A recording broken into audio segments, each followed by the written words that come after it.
Everyone. बेटा last वाले इसमें हम लोगों ने एनिमल किंगडम बायो का कवर कर लिया था। सारे चैप्टर्स बायो हो रहे थे, बायो के 4 कंप्लीट हो गए थे।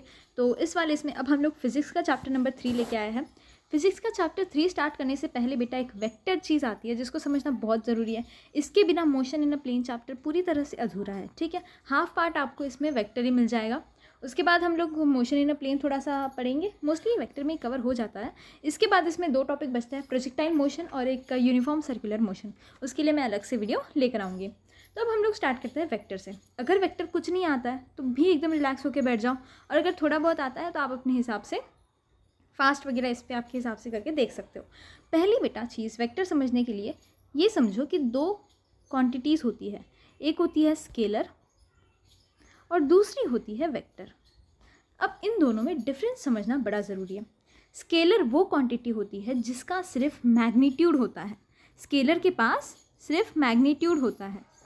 और जो वेक्टर होते हैं उनके पास मैग्नीट्यूड के साथ साथ डायरेक्शन भी होता है, प्लस डायरेक्शन या डायरेक्शन, जो भी आप प्रोनाउंस करते हो, ठीक है। स्केलर के पास आपको ओनली मैग्नीट्यूड मिलेगा, वेक्टर के पास मैग्नीट्यूड भी मिलेगा प्लस आपको डायरेक्शन भी साथ में मिलेगा।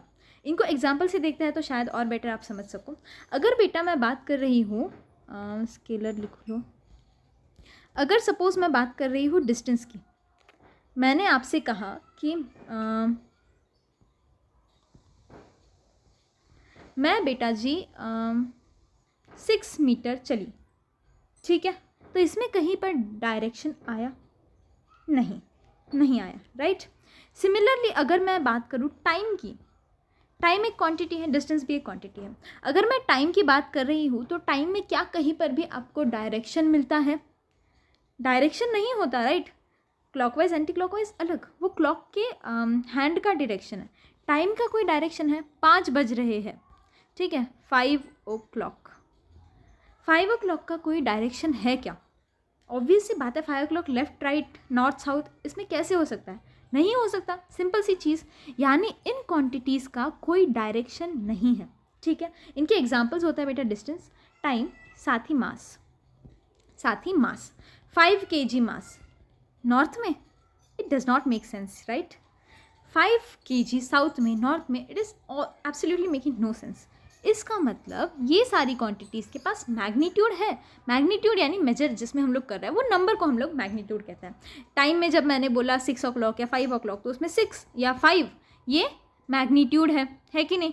5 kg मास में ये 5 हमारा मैग्नीट्यूड है, डिस्टेंस में 6 मीटर में ये 6 हमारा मैग्नीट्यूड है। ये क्या होता है? मैग्नीट्यूड। अब स्केलर क्वांटिटी के पास मैग्नीट्यूड है, ये हमको दिख रहा है, लेकिन क्या इसके पास कोई डायरेक्शन प्रेजेंट है बेटा? नहीं है। तो जिसके पास डायरेक्शन नहीं है वो क्वांटिटीज़ कैसी हो गई? बोलो मेरे साथ, वो क्वांटिटीज़ कैसी हो गई? वो क्वांटिटीज़ स्केलर क्वांटिटीज़ हो गई। इसके बाद सेकेंड टाइप ऑफ क्वांटिटीज़ आती है वेक्टर्स, जो हमारा आज का मेजर टॉपिक है, वेक्टर्स। वेक्टर्स वो क्वांटिटी है जिनके पास मैग्नीट्यूड है, लेकिन मैग्नीट्यूड के साथ साथ बेटा इनके पास डायरेक्शन भी है, इनके पास डायरेक्शन भी है। फॉर एग्जाम्पल समझो फोर्स। अगर मैं फोर्स की बात कर रही हूँ कि मैंने 5 न्यूटन फोर्स लगाया, सपोज ये मेरा ऑब्जेक्ट है बेटा, ये हमारा बॉक्स है जिस पर फोर्स लग रही है। अब अगर मैंने 5 न्यूटन फोर्स कहा तो वो यहाँ से लग रही है, यहाँ से लग रही है, यहाँ से या यहाँ से, ये अभी तक स्पेसिफाई नहीं हुआ। इसका मतलब सिर्फ 5 न्यूटन। उसमें तो हम लोगों ने बोला कि 5 बज रहे हैं, तो समझ आ गया 5 तो यही बज सकता है, यहाँ 5 होता है ना, राइट, यहाँ 4 या 3 होता है, तो 5 तो यही बज सकता है, 5 इस तरफ बज नहीं सकते। हमको क्लियर है कि 5 बज रहे हैं, मतलब चीज़ क्या है। लेकिन क्या अगर मैं सिर्फ इसका मैग्नीट्यूड तुमको बताऊँ तो क्या तुम फोर्स की सारी इन्फॉर्मेशन जान सकते हो? Absolutely no. तुम अभी डायरेक्शन नहीं जान पाए कि यहाँ से लग रही है, यहाँ से या यहाँ से या यहाँ से। सही बात है, सही बात है। इसका मतलब इनके साथ डायरेक्शन भी जुड़ा होता है, इनके साथ डायरेक्शन भी जुड़ा होता है। 5 न्यूटन फोर्स फ्रॉम नॉर्थ, ये वाली, 5 न्यूटन फोर्स फ्रॉम साउथ, ये वाली, फ्रॉम ईस्ट, फ्रॉम वेस्ट। अब क्या समझ पा रहे हो? यस। इसका मतलब ऐसी क्वांटिटीज़, इसका दूसरा एग्जाम्पल होता है बेटा वेलोसिटी। इसका दूसरा एग्जाम्पल क्या होता है? Velocity. A body is moving with velocity 30 metre per second towards east, इस तरफ जा रही है। बात क्लियर है? समझ रहे हो? समझ रहे हो बेटा? तो वेलोसिटी और फोर्स किसका एग्जाम्पल है? वेक्टर क्वांटिटी का एग्जाम्पल हमारे पास है, क्योंकि इसको सिर्फ मैग्नीट्यूड से तुम समझ नहीं सकते, साथ में तुमको डायरेक्शन की ज़रूरत यहाँ पर पड़ रही है। ठीक है, ठीक है, इसके एग्जाम्पल क्लियर? ओके, स्केलर समझ गए, वेक्टर समझ गए। एक थर्ड चीज़ आती है बेटा जिसको टेंसर कहते हैं। तुमको इससे क्वेश्चन नहीं मिलेंगे, लेकिन सिर्फ समझ लो कि एग्जैक्टली होती क्या है। ये ऐसी क्वांटिटीज़ होती है जिनके पास डायरेक्शन भी है, मैग्नीट्यूड भी है। हाँ, फिर वेक्टर से क्या अलग हुआ? लेकिन ये वेक्टर के लॉज जो है, जैसे लॉ ऑफ एडिशन, इसको ओबे नहीं करती। समझ रहे हो? देखो, इनके पास मैग्नीट्यूड है, ठीक है, प्लस इनके पास डायरेक्शन भी है। ओके मैम, लेकिन vectors law of addition, vector का एक लॉ होता है, वेक्टर्स लॉ ऑफ एडिशन, ये मैं आपको अभी इस वीडियो में आगे दिखाऊंगी। इसको टेंसर ओबे नहीं करते, इसको टेंसर ओबे नहीं करते। टेंसर के क्या एग्जाम्पल है? टेंसर के दो एग्जाम्पल हमारे पास प्रेजेंट है बेटा, एक है करंट और दूसरा है प्रेशर। ठीक है, ठीक है बेटा, अगर किसी ऑब्जेक्ट पर प्रेशर लग रहा है तो अभी भी वही फोर्स जैसी बात आ जाती है कि प्रेशर किस डायरेक्शन से लग रहा है। साथ ही अगर मैं करंट की बात करूँ कि इस ए वायर में करंट फ्लो हो रहा है, इस तरह हो रहा है या इस तरह हो रहा है, again direction is important, right? यानी इनमें मैग्नीट्यूड प्लस डायरेक्शन होता है, लेकिन बेटा ये वेक्टर्स लॉ ऑफ एडिशन जो हम आगे पढ़ेंगे उसको ओबे नहीं करते। इसके एग्जांपल करंट और प्रेशर, इनको क्या कहते हैं? टेंसर हम लोग बेटा कहते हैं। ठीक है, क्लियर? यस, यहाँ तक मैं आप लोगों को 3 अलग अलग टाइप की क्वांटिटीज़ दिखा रही थी, जिसमें मैं आपको स्केलर, वेक्टर और टेंसर पढ़ाया। यहाँ से अब हम लोग वेक्टर के बारे में क्लास स्टार्ट कर देंगे। यहाँ से अभी आगे आप लोग स्केलर या टेंसर के बारे में कुछ नहीं पढ़ने वाले, यहाँ से आगे हम वेक्टर्स पढ़ेंगे। ठीक है, अब मेन वेक्टर यहाँ से शुरू होता है। अब बेटा पहली चीज़ है लाइक वेक्टर्स, पहली है लाइक वेक्टर्स।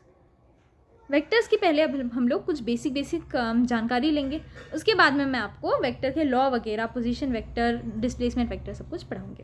पहली चीज़ लाइक वेक्टर्स। लाइक वेक्टर्स क्या होते हैं मैम?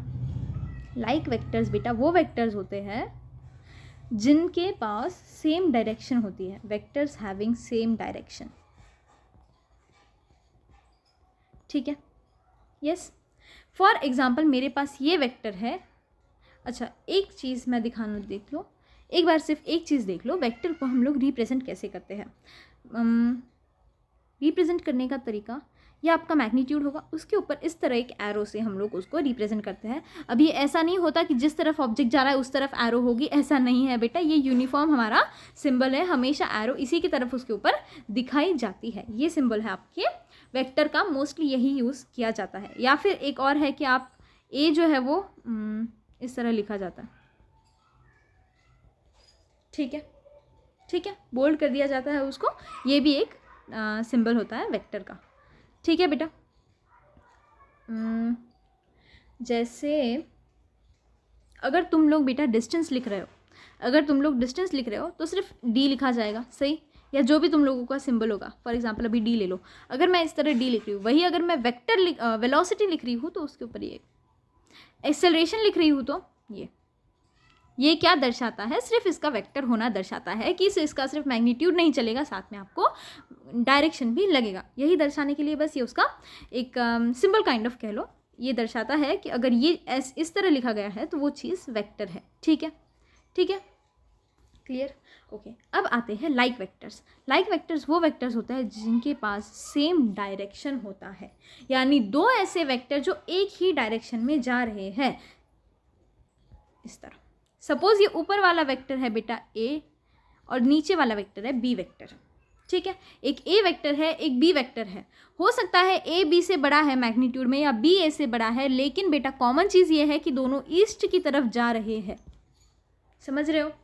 ये वाला भी देखोगे तो इधर जा रहा है, ये वाला भी देखोगे तो इधर जा रहा है, दोनों ईस्ट में जा रहे हैं। भले ही ये ए है, ये बी है, ए और बी ऑब्वियसली अलग अलग है कि नहीं? हो सकता है A is greater than B, हो सकता है A is smaller than B, कुछ भी हो, लेकिन क्योंकि दोनों एक ही डायरेक्शन में जा रहे हैं, मैग्नीट्यूड से फ़र्क नहीं पड़ता, लेकिन डायरेक्शन एक है, तो ये लाइक वेक्टर हो गए। ठीक है, ठीक है। इसी तरह से बेटा आते हैं अनलाइक वेक्टर्स, इसी तरह से आते हैं अनलाइक वेक्टर्स। नाम से ही शायद आप लोग समझ गए होंगे कि इन वेक्टर्स के पास अपोजिट डायरेक्शंस होते हैं, वेक्टर्स हैविंग अपोजिट डायरेक्शंस। ठीक है, ए वेक्टर इधर जा रहा है, बी वेक्टर इधर जा रहा है। फिर से मैग्नीट्यूड की बात नहीं हो रही बेटा, इसमें हम लोग सिर्फ डायरेक्शन की बात कर रहे होते हैं। ये है सपोज बी वेक्टर। ए और बी वेक्टर कैसे हैं? अनलाइक वेक्टर्स है, क्योंकि ए अगर ईस्ट की तरफ जा रहा है तो बी वेस्ट की तरफ जा रहा है। क्लियर? नेक्स्ट हमारे पास एक टर्म आता है equal vectors. Equal vectors are vectors those are the vectors that have the same magnitude and direction. यानी इक्वल वेक्टर्स, अभी तक हम लोग सिर्फ डायरेक्शन की बात कर रहे थे, अब इसमें डायरेक्शन के साथ साथ मैग्नीट्यूड भी सेम है। Vectors that have same magnitude plus direction. Equal vector से समझ रहे हो, दो नंबर कब इक्वल होंगे? जब वो कंप्लीटली इक्वल है, यानी ये दो वेक्टर भी कंप्लीटली सेम है। ये है सपोज हमारा ए वेक्टर और ये है हमारा B vector.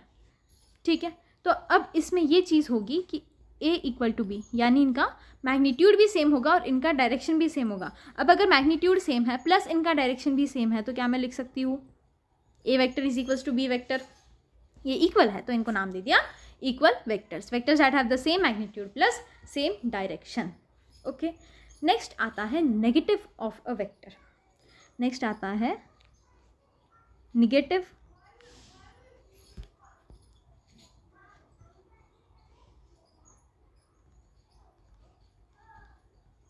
Of a vector.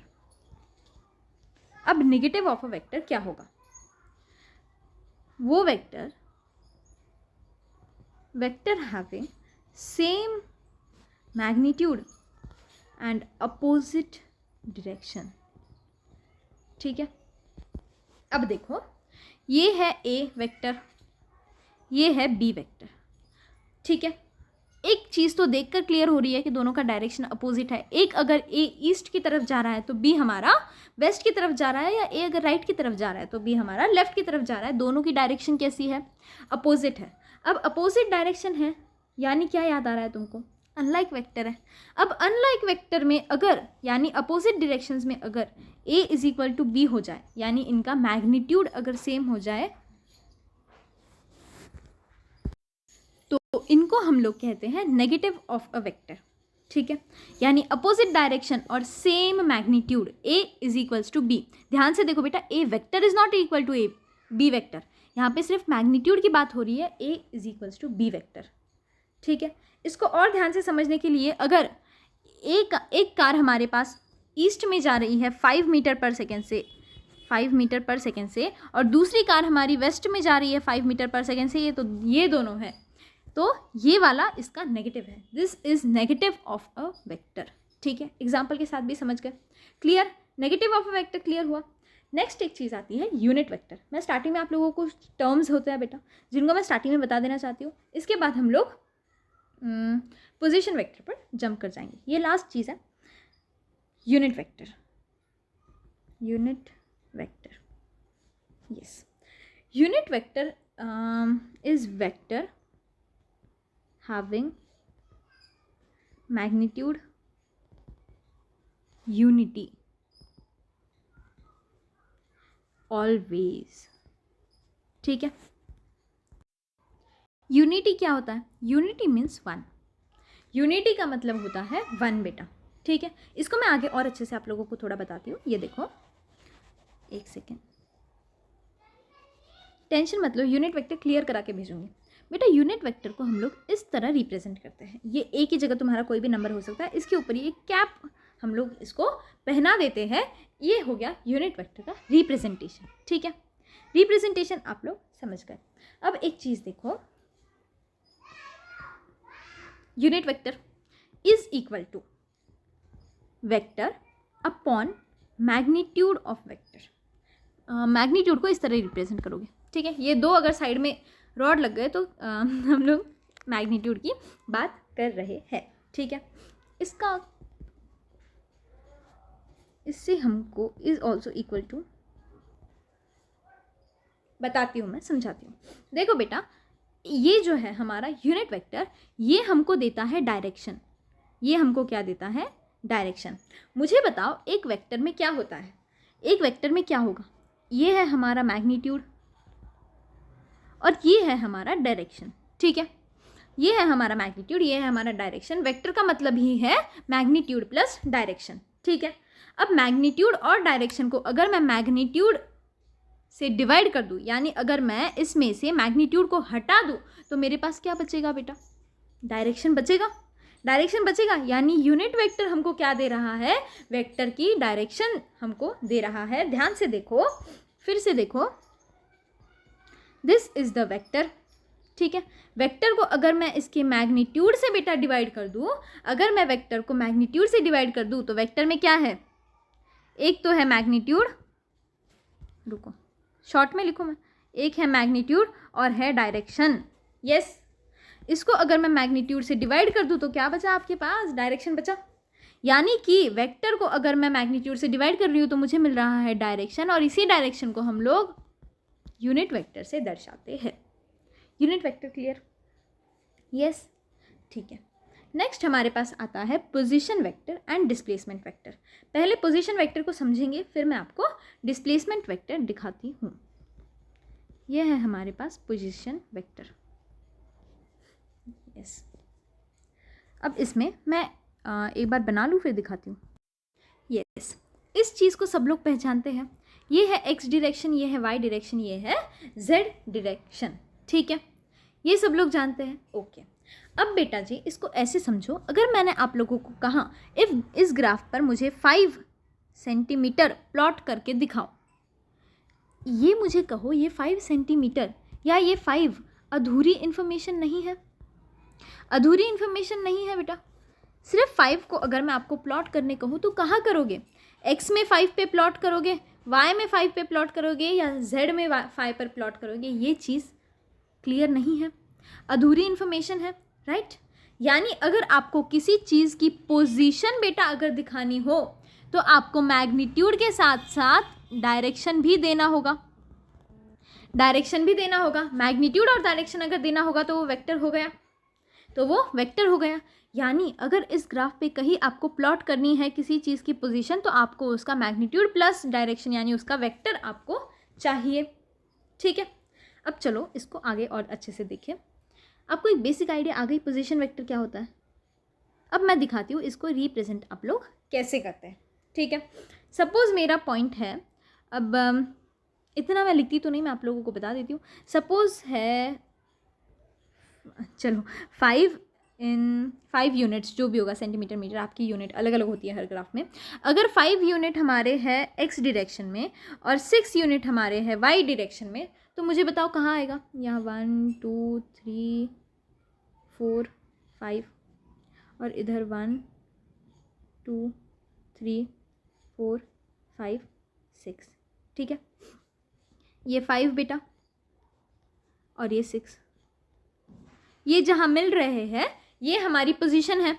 ये जो यहाँ मैंने आप लोगों से डिस्कस किया इसकी पोजीशन यहाँ है। सही, इतना मानते हो?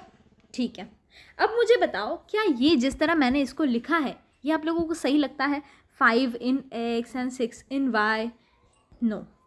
यस, इस तरह हम इसको रिप्रेजेंट नहीं कर सकते। इसको रिप्रेजेंट करने के लिए हमको एक और ज़्यादा बेटर तरीका चाहिए। यस, तो इसको लिखने का तरीका होता है बेटा, हम लोग इस एक्स वाई और जेड डायरेक्शन को नाम देते हैं। अब देखो मेरी बात समझो, एक्स डायरेक्शन में कितना है? 5 है। वाई डायरेक्शन में कितना है? 6 है। ठीक है, 5 और 6 मैग्नीट्यूड तो दे रहे हैं, 5 और 6 मैग्नीट्यूड तो दे रहे हैं, यानी इसके साथ और क्या जोड़ना पड़ेगा? इसकी पोजीशन और स्पेसिफाई करने के लिए मैग्नीट्यूड के साथ हमको डायरेक्शन जोड़ना पड़ेगा। यस, डायरेक्शन इसमें नहीं बता रखा है, हमको क्या जोड़ना है? डायरेक्शन इसके साथ जोड़ना है। ठीक है मैम, ये एक्स है, ये वाई है, ये जेड है। ठीक है, इस वाले में तो जेड की कोई बात नहीं है। चलो स्टार्टिंग में मैं आपको एक्स वाई दिखा रही हूँ। तो एक्स में 5 है, डायरेक्शन जोड़ना है, वाई में 6 है, डायरेक्शन जोड़ना है। जोड़ दे। ठीक है, 5। अब ओनली डायरेक्शन जोड़ना है तो ओनली डायरेक्शन यूनिट वेक्टर था, राइट?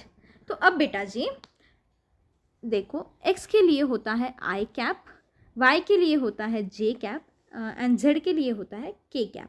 ठीक है, देखो ऐसे नहीं लिखा जाता। आप लोग बोलोगे कि एक्स की डायरेक्शन एक्स डायरेक्शन में है तो एक्स, और ये उसकी डायरेक्शन के लिए हमने यूनिट लगा दिया, तो ऐसे नहीं होता। उनको बस इतना चेंज कर दिया गया है कि एक्स के लिए आई हो जाएगा, ठीक है। आई यानी एक्स डायरेक्शन बता रहा है, जे यानी वाई बता रहा है, और जेड यानी के बता रहा है। अब मैग्नीट्यूड है, बचा सिर्फ डायरेक्शन देना है यानी यूनिट वेक्टर देना है, तो आई के ऊपर कैप आ गई, कैप आ गई, यस। प्लस बेटा, प्लस दूसरा और कहाँ है, वाई डायरेक्शन में भी तो है, उसको जोड़ना पड़ेगा ना। सिर्फ अगर फाई आई कैप लिखा है तो वो तो ये पोजीशन हो गई, ये वाली पोजीशन हो गई, लेकिन ये थोड़ी ना है, ये थोड़ी ना है, वाई में भी तो है, यानी +6 जे कैप। समझ रहे हो, ठीक है। ये हो गया करेक्ट रिप्रेजेंटेशन। इसी को कहते हैं बेटा पोजीशन वेक्टर, ठीक है, ठीक है। इसके मैं और एग्जाम्पल दिखाती हूँ। एक एग्जाम्पल मैं करके दिखाऊंगी, 2 आपको दूंगी, या एक आप कर लो, ठीक है। बहुत भी ऐसे कुछ नहीं है, बहुत ज़्यादा डिफिकल्ट चीज़ नहीं है, यस। चलो एक हम लोग लेते हैं 2i cap plus 3j cap plus 3j cap, ठीक है, ठीक है। देखिए इसको करके, चलो इसको हम लोगों को प्लॉट करना है,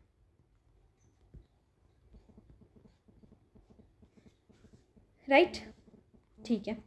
इसको ऑब्जर्व करो, 2 है, ठीक है। कौन से डायरेक्शन में बेटा, एक्स डायरेक्शन में, यानी ये 1 और ये 2 इस पर कहीं होगा, ठीक है।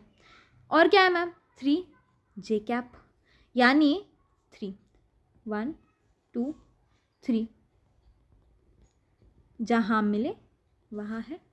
जे कैप हमको y बता रहा था, आई कैप हमको x बता रहा था। इस तरह हम लोगों ने इसको प्लॉट कर दिया, पोजीशन मिल गई, मिल गई। ये रही इसकी पोजीशन, ये रही इसकी बेटा पोजीशन, तो ये इसका है पोजीशन वेक्टर, ठीक है, ठीक है, क्लियर, ओके। जेड कैप बेटा एक्चुअली 3D में बेटर दिखाया जा सकता है, ठीक है। मैं आपको बोर्ड पे सिंपली जेड का डायरेक्शन कैसे दिखा सकती हूँ। आप लोग बोलोगे कि मैम के कैप नहीं बता रहे हो आप, के कैप होता है लेकिन वो आप 3D में ऑब्जर्व कर सकते हो। एक एग्जांपल के लिए ऐसे करो, अगर आपको ये एक्स वाई जेड ये जो 3 है ये अगर समझने हैं तो अपने रूम का कोई भी एक कोना पकड़ो, कोई भी एक कोने की तरफ देखो, कोई भी एक कोने की तरफ देखो, कोना ऐसा दिखेगा और एक लाइन जा रही होगी बेटा इस तरह से, ठीक है। इसी तरह दिखता है आपका कोना, इसी तरह दिखता है, ऐसा ही एक कोने की तरफ देख रहे हो, सही है। इसमें ये होता है एक्स, ये हो गया वाई और ये हो गया जेड, इस तरह से होता है, ठीक है। अब मैं आपको 2D पर जेड की डायरेक्शन नहीं बता सकती, वो आप लोग इस तरह से समझ लो कि क्या होता है। और बेटा अब देखो कोने में एक्स वाई और जेड, उसी कोने में देखो एक्स वाई और जेड तीनों एक दूसरे को परपेंडिकुलर बेटा जी होते हैं, ठीक है, क्लियर, क्लियर, समझ गए, ठीक है। ये तीनों समझ गए आप, पोजीशन वेक्टर समझ गए।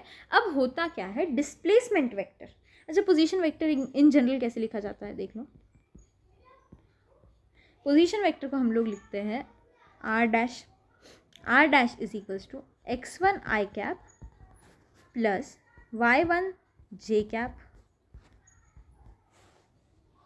ये अगर 1 ना भी लिखो तो चलेगा, है ना, जब 2 वेक्टर की बात कर रहे हैं तब ये लिखा जाता है। अभी तो मैं एक ही की बता रही हूँ आपको, प्लस z k कैप। ये जनरल फार्मूला, ये बेटा जी जनरल फार्मूला है कि किस तरह से लिखा जाएगा। मैंने जो आपको दिखाया उसमें z 0 था, जो हमने 2 एग्जाम्पल किए उसमें z बेटा 0 था, ठीक है। अब देखो ये आई जे के क्यू आई तुम इस तरह याद रख लो, क्योंकि अगर ये x है तो इसके बाजू में x कैप लिखोगे तो कन्फ्यूजन क्रिएट हो जाएगा, है ना, तो इसीलिए हम लोगों ने इनको आई जे के कर दिया, ठीक है। अभी ये x ये है magnitude, I cap direction, y magnitude j cap direction, z magnitude k cap direction, ठीक है। ये पोजीशन वेक्टर का बेसिक फॉर्मूला होता है, ठीक है। अब आते हैं हम लोग डिस्प्लेसमेंट वेक्टर पर। अब हम लोग आते हैं डिस्प्लेसमेंट वेक्टर पर। थोड़ा आप लोगों को टाइम लग सकता है वेक्टर्स से फेमिलियर होने में, लेकिन धीरे धीरे हो जाओगे, ठीक है। अब देखो डिस्प्लेसमेंट वेक्टर क्या होता है। आप लोगों को पता है बेटा, अगर मेरे पार्टिकल की पहले पोजीशन ये थी और बाद में पोजीशन ये है तो इनके बीच का शॉर्टेस्ट डिस्टेंस इज डिस्प्लेसमेंट। है ना। अगर मैं यहाँ से यहाँ तक ऐसे जा रही हूँ, एक बार ऐसे जा रही हूँ और एक बार ऐसे जा रही हूँ, तो शॉर्टेस्ट वाला डिस्टेंस ये वाला है, शॉर्टेस्ट वाला डिस्टेंस ये है ना right, this is the shortest distance. Suppose ये ए है, ये बी है और ये सी है, तो बी वाला डायरेक्शन हमारा शॉर्टेस्ट है, तो बी इज़ डिस्प्लेसमेंट, ए और सी डिस्टेंस है। क्लियर, ठीक है। तो बेटा जी अगर जिस तरह से ये नॉर्मल डिस्प्लेसमेंट आपका होता है, ये जो आपका डिस्प्लेसमेंट है, इसी तरह से पोजीशन वेक्टर में जो डिस्प्लेसमेंट आएगा वो होगा आपका displacement vector. Don't get confused, मैं अच्छे से दिखाती हूँ फिर से एक बार। अब देखो, फिर एक बार ये लो, एक्स वाई जेड, ठीक है, ठीक है, ओके। हमारे पास है एक पार्टिकल यहाँ इस पोजीशन पे, ठीक है, और दूसरा पार्टिकल है इस पोजीशन पे, ठीक है। यस यस, ये वेक्टर को इस तरह लिखते हैं, ये इस तरह होगा, ठीक है। ये है आपका आर वेक्टर, ओके। ऐसे देखो, रुको, डोंट गेट कंफ्यूज्ड बेटा, देखो कुछ नहीं है, वैसा ही है। फिर से एक बार देखो चाहो तो, ये है आपकी पोजीशन और एक है ये आपकी पोजीशन, ठीक है। पहले हम लोग एक ही ऑब्जेक्ट की बात कर रहे थे, अब वो एक ऑब्जेक्ट क्या हुआ है बेटा, डिस्प्लेस हुआ है, एक जगह से उठकर दूसरी जगह आ गया है। पहले यहाँ था, अब यहाँ आ चुका है, ठीक है। ओके मैम, समझ गए, ठीक है मैम। अब देखो, ये ए है, ये बी है, पहले ए पोजीशन पे था, फिर बी पोजीशन पर बेटा आ चुका है, ठीक है। ये वेक्टर को इस तरह तुम लोग ड्रॉ करोगे, ठीक है, इस तरह इसको ड्रॉ करोगे। ये जो मैंने लाइन बनाई है, this is R vector A, और ये जो मैंने लाइन बनाई है यहाँ, ये वाली लाइन है आर वेक्टर बी, ठीक है। ये वेक्टर को ग्राफ पर दिखाने का तरीका, ग्राफ पर दिखाने का तरीका, बस इस तरह से लाइन बना देता है, जोड़ देते हैं उस पॉइंट से, ठीक है, ठीक है, ओके। कंफ्यूज मत हो इस चीज़ में, अगर कंफ्यूज भी हो कि एरो क्यों बनाई गई है तो भूल जाओ ये एरो है, कोई खास फर्क नहीं पड़ने वाला, ठीक है। अब देखो, यहाँ था बेटा, गया यहाँ। अब समझो ये ए पोजीशन है, ये बी पोजीशन है, ठीक है, या वेक्टर में ही ले लो, तो ये आर वेक्टर ऑफ ए है, ये आर वेक्टर ऑफ बी है, ठीक है। ये समझ पा रहे हो तुम लोग, पोजीशन वेक्टर हम लोगों ने कैसे किया था, ये उसका पोजीशन वेक्टर है, ये इसका पोजीशन वेक्टर, ये इसका है, ये इसका है, ठीक है, ठीक है, यस। ये है आर है, ये है आर बी वेक्टर, ओके। अब बेटा जी देखो, हमारे पास डिस्प्लेसमेंट क्या हुआ, हमारे पास डिस्प्लेसमेंट क्या होगा, डिस्प्लेसमेंट यूजुअली क्या होता है, यूजुअली क्या होगा, तुम पोजीशन का चेंज लोगे, चेंज इन पोजीशन कितनी हुई है, कितनी पोजीशन चेंज हुई है, वो डिस्प्लेसमेंट होता है, यस। तो अगर मैं कहूँ कि position vector of R, sorry position vector of B minus position vector of A अगर हम लोग ले, तो क्या ये इसका डिस्प्लेसमेंट होगा। बाद में यहाँ चला आया, पहले यहाँ था, इसमें से अगर मैं इसको माइनस कर दूँ तो क्या मुझे डिस्प्लेसमेंट मिल जाएगा, क्या मुझे ये डिस्प्लेसमेंट मिलेगा बेटा, मिलेगा, यस, मिलना तो चाहिए, है ना। तो this is your displacement vector, ये होता है आपका डिस्प्लेसमेंट वेक्टर। ये हो गया आर वेक्टर ए, ये हो गया आर वेक्टर बी, ये हो गया डिस्प्लेसमेंट वेक्टर, या इसको दूसरे कलर से ले लो, ये हो गया बेटा जी डिस्प्लेसमेंट वेक्टर, ठीक है, ठीक है। ये आपका आर वेक्टर ए,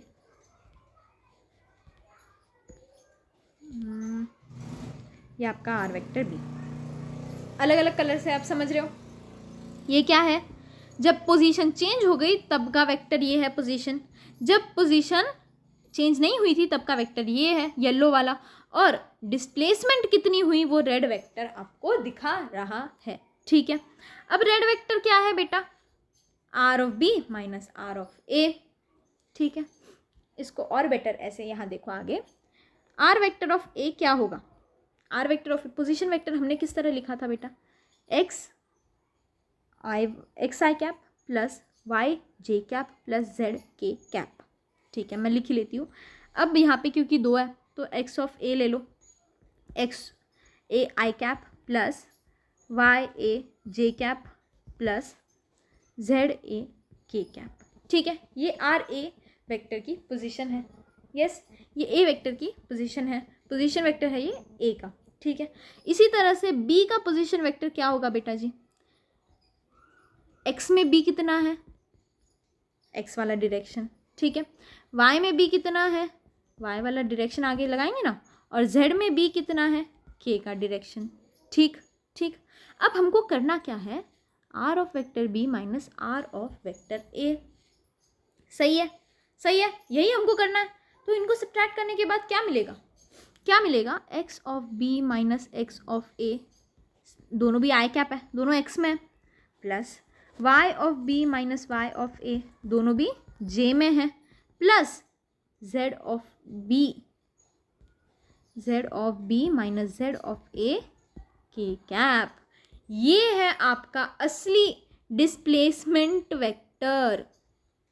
ये डिस्प्लेसमेंट दिखा रहा है, आप खुद देख सकते हो। एक्स में पोजीशन में कितना चेंज हुआ, एक्स का डायरेक्शन, वाई में पोजीशन में कितना चेंज हुआ, वाई का डायरेक्शन, जेड में पोजीशन में कितना चेंज हुआ, जेड का डायरेक्शन। मैं बहुत कोशिश कर रही हूँ कि इसको एकदम एग्जैक्टली आपको पूरी तरह से एकदम क्लियर कर सकूँ। I hope I am clear. मैं होप करती हूँ आप लोगों को पोजीशन और डिस्प्लेसमेंट वेक्टर बेटा समझ गए होंगे, ठीक है, ठीक है। अब हम लोग देखेंगे triangle law of vector addition, यानी अब हम लोग क्या पढ़ने वाले हैं, वेक्टर का एडिशन हम लोग अब करने वाले हैं। पहले इसको ऐड करने के बेटा 3 लॉ होते हैं, ट्रायंगल, पैरेललो एंड पॉलीगन, ठीक है। पॉलीगन मैं सच कहती हूँ इंपॉर्टेंट नहीं है, नीट में आपको पूछा नहीं जाता, आता नहीं है, तो उसके झंझट में मुझे नहीं लगता आप लोगों को पढ़ना चाहिए, ठीक है। अगर फिर भी सीखना चाहते हो तो मुझे कमेंट कर देना, मैं उसके लिए अलग से वीडियो आप लोगों के लिए बना दूंगी, बाकी in general it is not important. Triangle law of vector addition, सच कहूँ तो ये सब भी जो मैं आपको पढ़ा रही हूँ इसमें से डायरेक्टली नीट में एज सच क्वेश्चन नहीं आते, लेकिन ये आपको ऑब्वियसली आना चाहिए, ठीक है।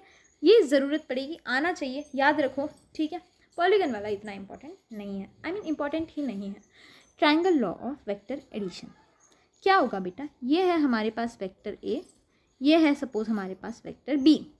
अगर मुझे इन दोनों वेक्टर को ऐड करना है तो जो हमारा रिजल्टेंट वेक्टर होगा, रिजल्टेंट वेक्टर यानी ए वेक्टर प्लस बी वेक्टर को मिला करके जो आंसर वेक्टर आएगा उसी को हम लोग कहते हैं रिजल्टेंट वेक्टर।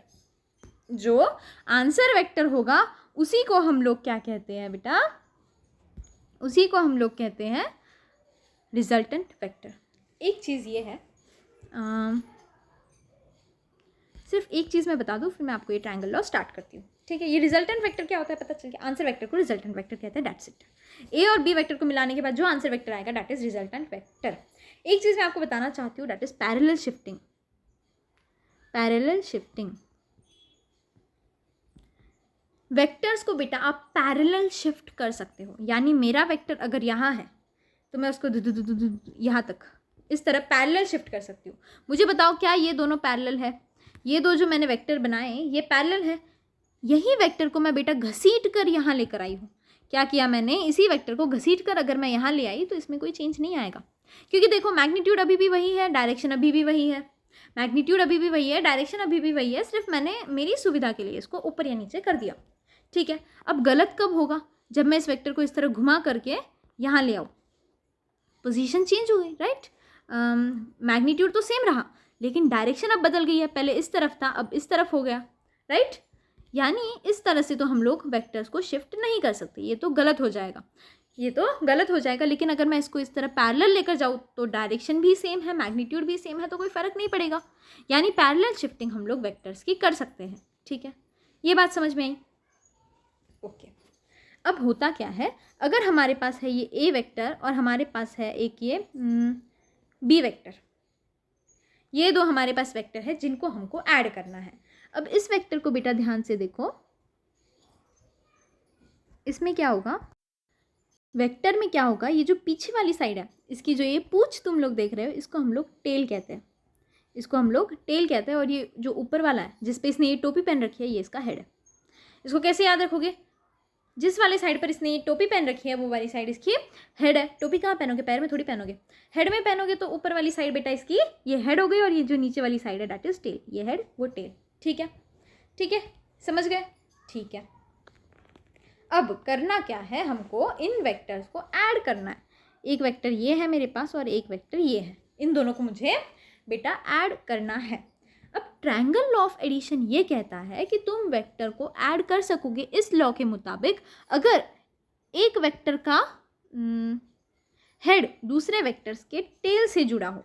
इस तरह हमारे वेक्टर जुड़े होने चाहिए। लेकिन अब देखो ये वेक्टर तो पता नहीं यहाँ किस तरफ घूम रहा है, ये वेक्टर इधर कहीं घूम रहा है, तो कैसे इनको मिलाए? इनको इस तरह कैसे हम लोग ला सकते हैं जैसे यहाँ दिख रहा है, ऐसा कैसे करेंगे? ऐसा किया जा सकता है किस तरह से? जो मैंने आप लोगों को अभी बताया, पैरेलल शिफ्टिंग की मदद से।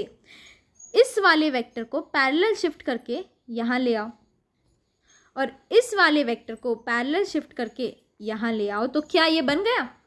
आप लोग देख सकते हो, ये इसका हेड है, इसकी टेल से बेटा जी जुड़ा है, इसीलिए हमको पैरेलल शिफ्टिंग काम आती है। ठीक है, ये हमारे पास बन गया। ठीक है मैम, ये बन गया। अब इसके आगे क्या करेंगे?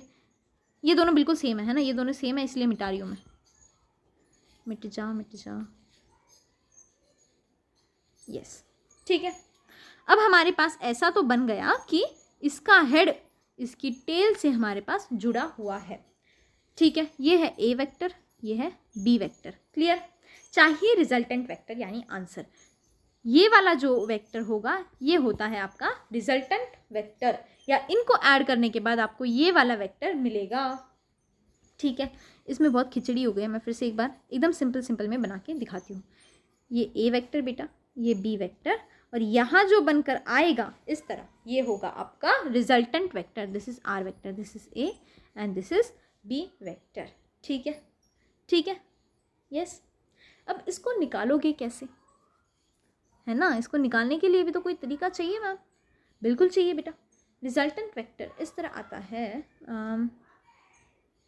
ये एंगल देख लो, इस एंगल को अल्फा कहता है बेटा, और यहाँ जो एंगल बना होता है इसको थीटा कहते हैं, इसको थीटा कहते हैं। ठीक है, ठीक है, यस, ओके मैम, समझ गए। अब आपको आर वेक्टर मिलेगा, याद रखो। आगे दिखाओ मैं फॉर्मूला उसका। ठीक है, आगे दिखाओ। यहाँ छोटे से में हम लोग इसका डायग्राम बना लेते हैं। ऐसा था, ऐसा था, यस। ये तो राइट एंगल वाला बन गया। In most of the cases तो ट्रायंगल वाला में राइट एंगल ही होगा। ये थीटा होता है, ये अल्फा होता है, ये आर वेक्टर है, ये ए है, और ये बेटा जी इधर वाला बी वेक्टर है। ठीक है, छोटू सा मैंने डायग्राम बनाया है, प्लीज़ एडजस्ट, थोड़ा सा मेरा बोर्ड छोटा सा है। तो अब इसमें आर होगा A square plus B square plus 2ab into cos theta. ये आर स्क्वायर की वैल्यू है, और अगर आर चाहिए तो इनका सबका under root A square plus B square plus 2ab into cos theta. ठीक है, ठीक है, यस। डायरेक्शन तो आप यहाँ से देख सकते हो, ये वाली डायरेक्शन होगी उन दोनों के बीच वाली। ठीक है, ये इसको ज्वाइन करके आपको डायरेक्शन तो मिल जाएगी। आर की वैल्यू आपको इन फॉर्मूले से, इन दोनों फॉर्मूले की मदद से निकालनी पड़ेगी। ठीक है, ये चीज़ भी आप समझ गए। ये फॉर्मूला बस आप लोग याद रख लेना। इसी तरह से बेटा वेक्टर को ऐड करने के लिए हमारे पास होता है parallelogram law of vector addition. हमारे पास होता है parallelogram law of vector addition. ये बहुत ज़्यादा सिमिलर है ट्रायंगल लॉ से, दोनों के फॉर्मूले भी सेम है, दोनों के फॉर्मूले भी सेम है। जो पीछे फॉर्मूला दिखाया था वही इसमें भी फॉर्मूला होता है, बस मैं इसको आप लोगों को दिखा दूँ। पिछले वाले में हेड को टेल से जोड़ा था, यस, हेड को टेल से जोड़ा था। इस वाले में हम लोग टेल टू टेल ज्वाइन करेंगे। ये ऐसे जुड़ गया, ये ऐसे जुड़ गया। कैसे जुड़ा बेटा? टेल टू टेल जुड़ा। इसमें ये वाला होगा आपका रिजल्टेंट वेक्टर। अब देखो, अगर मैं इसको ऐसे समझूं, अब ये तो जितना हम लोगों ने ऐसे बनाया था ये तो कोई शेप बन नहीं रहा, तो ये हम लोगों ने बाकी इमेजिन कर लिया, तो कौन सा शेप मिला हमको? पैरेललोग्राम मिला। पैरेललोग्राम हमको मिला, तो इसीलिए हमने इसका नाम लग दिया parallelogram law of vector addition. ठीक है, इसमें इधर वाला ये छोटा एंगल होता है अल्फा, और ये जो पूरा एंगल आप लोगों के पास है ये होता है थीटा। फॉर्मूला फिर से same, R square is equals to A square plus B square plus 2ab cos theta.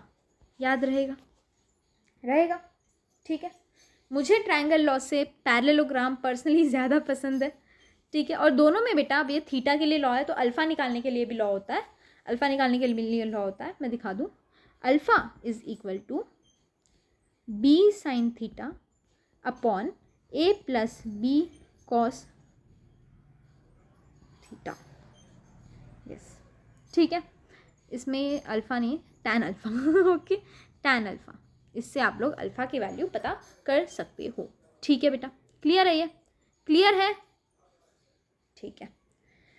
ये लॉज स्टार्टिंग में थोड़ी कन्फ्यूजन लगेंगे मुझे, मैंने खुद ने 2-3 बार पढ़े तब जाके वो याद होते हैं या समझ आते हैं। ठीक है, धीरे धीरे जैसे जैसे इनसे आप डील करोगे या जैसे जैसे इसके ज़्यादा से ज़्यादा क्वेश्चन अटैम्प्ट करोगे, ज़्यादा से ज़्यादा बार पढ़ोगे तो आपको समझ आ जाएगा। अब होती है कुछ प्रॉपर्टीज़ ऑफ वेक्टर एडिशन, बहुत ईजी है। प्रॉपर्टीज़ ऑफ वेक्टर एडिशन ये थे थोड़े डिफ़िकल्ट, और स्टार्टिंग में तो बहुत ज़्यादा डिफ़िकल्ट लगता है, जब हम लोग 10th से 11th में आते हैं तब ज़्यादा डिफ़िकल्ट लगता है। प्रॉपर्टीज़ ऑफ वेक्टर एडिशन, पहला वाला,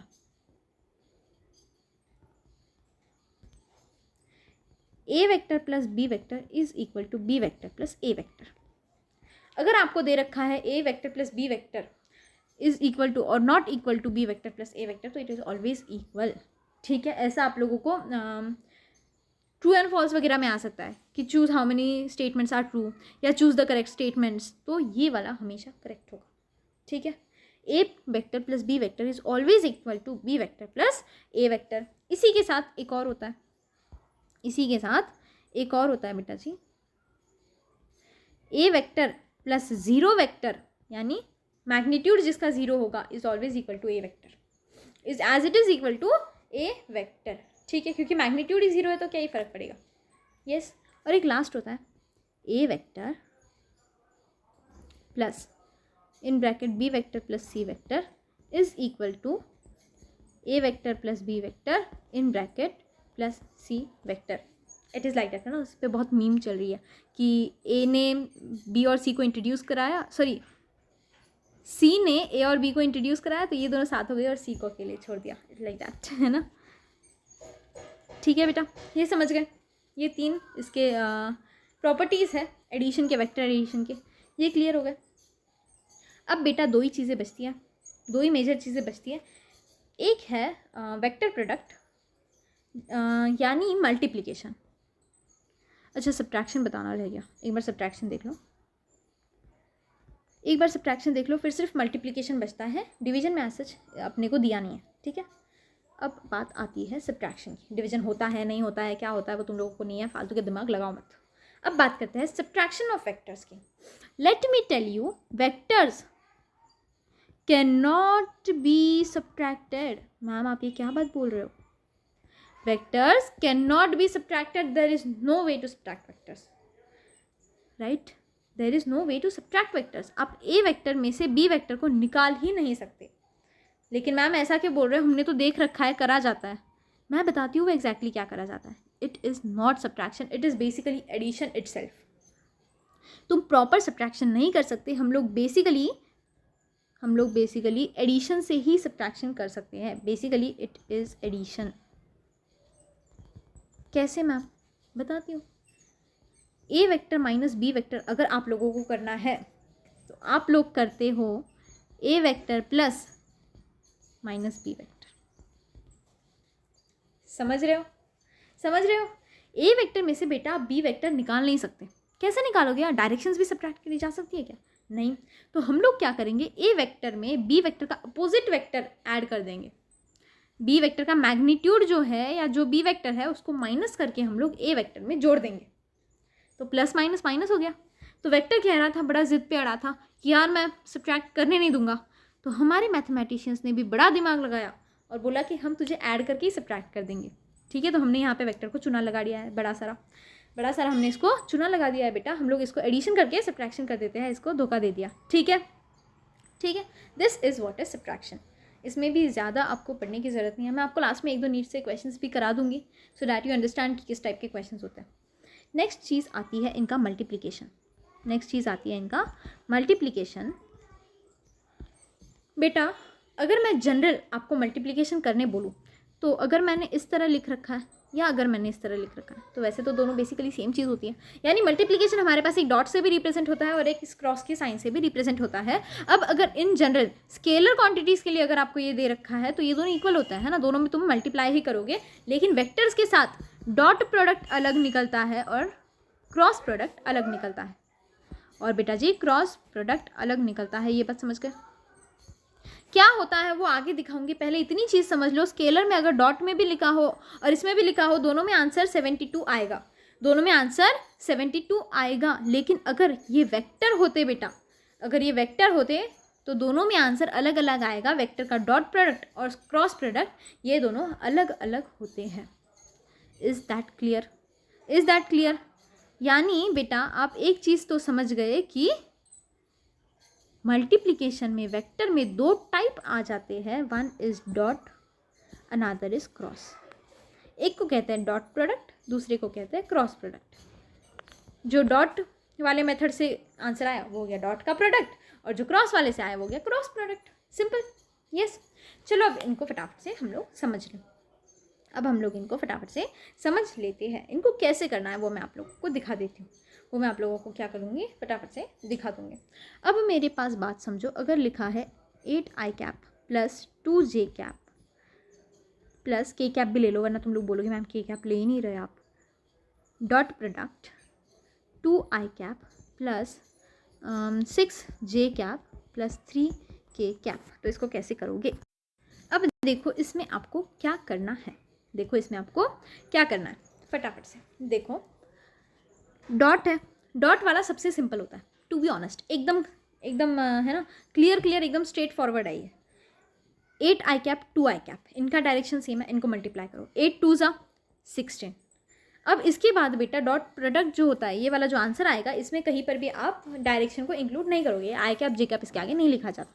यह आ गया 16, ठीक है, प्लस इनको मल्टीप्लाई करो अब जे वालों को, 2 6 ज़ा 12, जे कैप वगैरह नहीं लिखना, प्लस इनको मल्टीप्लाई करो 1 × 3 3, क्या आएगा करो, 16 and 3 19, 19 + 12। ऐसे अगर मुझे पता है डायरेक्ट करने बोलोगे ना तो I won't be able to do it.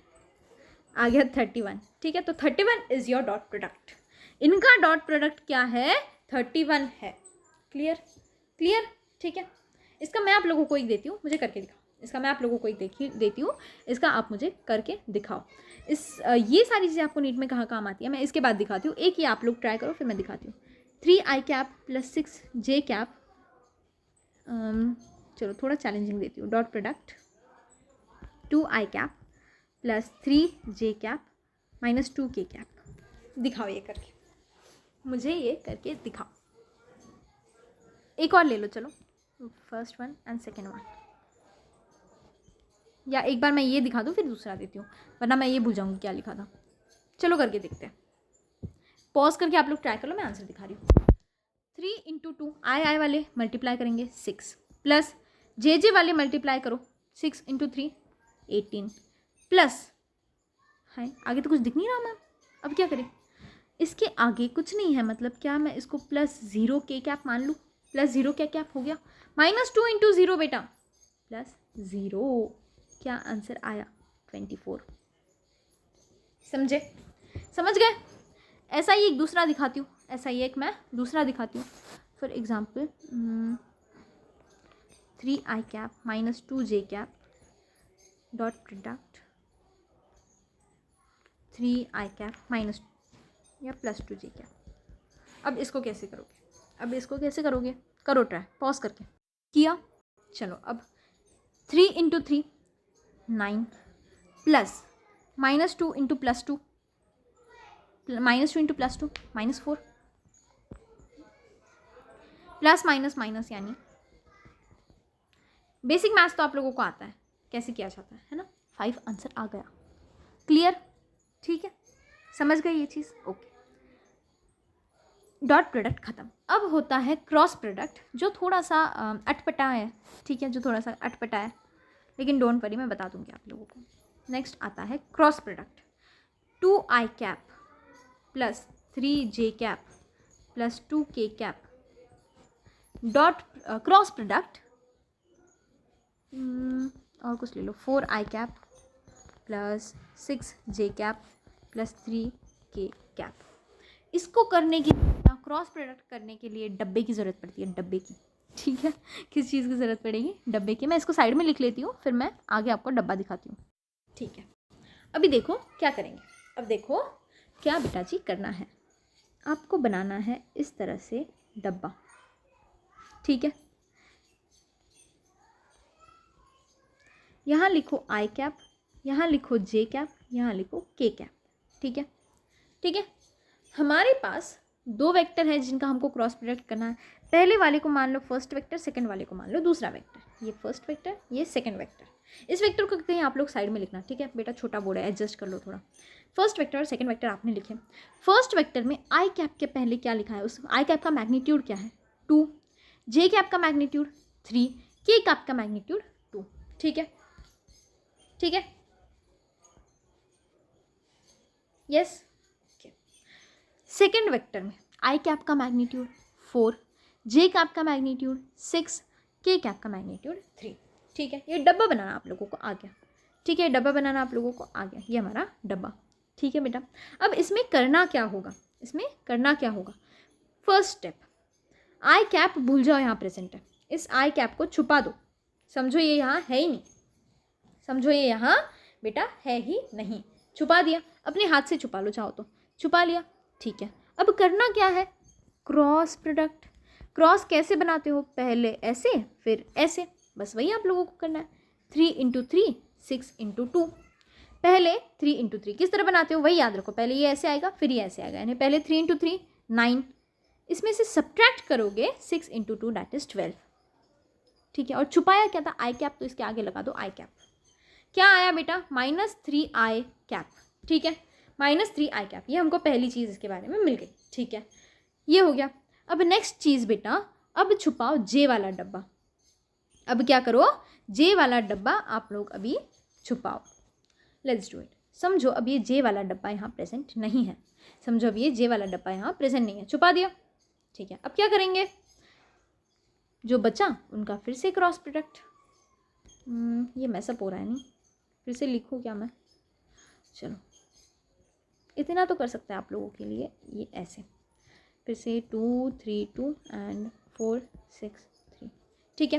अब हम लोगों ने जे वाला डब्बा छुपाया, बनाओ क्रॉस इसी तरह, राइट।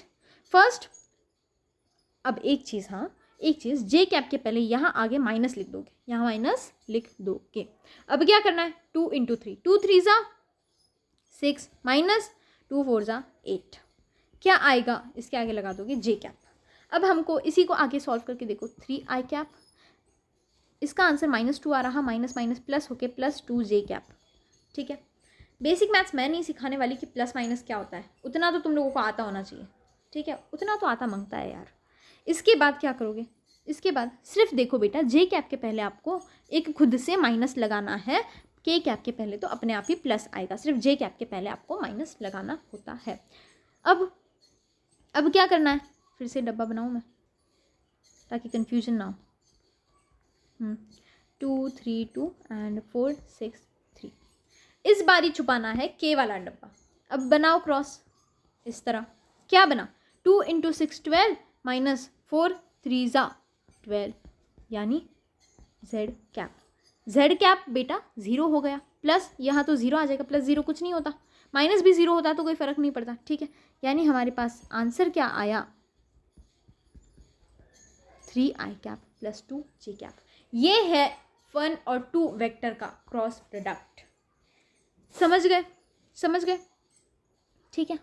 अब मैं एक आप लोगों को होमवर्क में दे रही हूँ, इसका आंसर मुझे कमेंट में देना, इसका आंसर मुझे कमेंट में बेटा जी चाहिए, जिसका करेक्ट होगा मैं उसको पिन कर दूंगी। यस, दोगे दोगे, लेट्स सी। अब क्या लोगे तुम लोग, सपोज 4 आई कैप +6 जे कैप -2 के कैप, क्रॉस प्रोडक्ट 2 आई कैप +3 जे कैप +12 के कैप, ठीक है। इसका आंसर मुझे कमेंट में चाहिए, यस, जिसका करेक्ट होगा मैं पिन कर दूंगी, और कल परसों मैं खुद इसका आंसर कमेंट में डाल दूंगी, ठीक है, चलेगा। Then see you in the next class, bye bye.